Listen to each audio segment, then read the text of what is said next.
మేము చర్చికి వస్తున్నప్పుడు దారిలో అబ్బాయిలు త్రాగేసి మమ్మల్ని హేళన చేస్తున్నారయ్యా.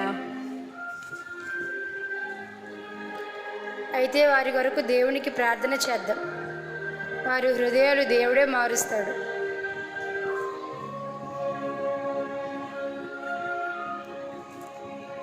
మమ్మల్ని కాపాడేవారు ఎవరు లేరా? మమ్మల్ని రక్షించేవారు ఎవరు లేరా?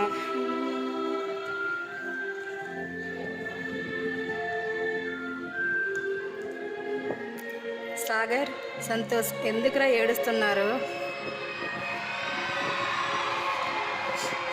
ప్రియా, మేము మా తల్లిదండ్రులు బాగా చదువుకోవాలని ఎంతో డబ్బుని ఇచ్చారు. కానీ మేము డబ్బంతా త్రాగుకుని లోకాసులుగా ఖర్చు పెట్టేసి మా శరీరాన్ని పాడు చేసుకున్నాం. మా తల్లిదండ్రులకు ఏమి సమాధానం చెప్పాలో మాకు అర్థం కావట్లేదు. అందుకే ఏడుస్తున్నాం.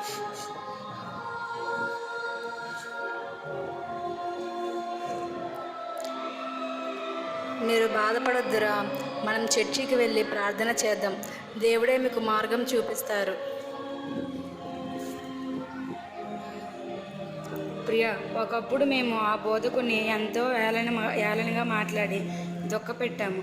దేవుడు మమ్మల్ని క్షమిస్తారా? ఖచ్చితంగా. నన్ను క్షమించిన దేవుడు మిమ్ము కూడా క్షమిస్తాడు. రండి, చర్చికి వెళ్దాం. దేవుని కొరకు జీవిద్దాం. దేవుడు అందరినీ క్షమిస్తారు. రండి, మనం దేవుని కొరకు జీవిద్దాం. పదండి.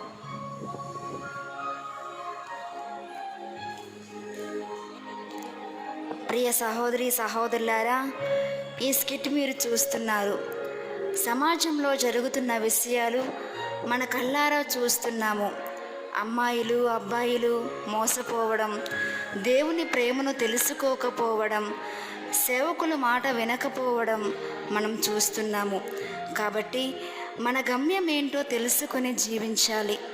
మన శ్రీసభ సంఘానికి ఒక గొప్ప సైనికులుగా నిలుద్దాం. గట్టిగా చప్పట్లు కొట్టి అభినందిద్దామా? గట్టిగా.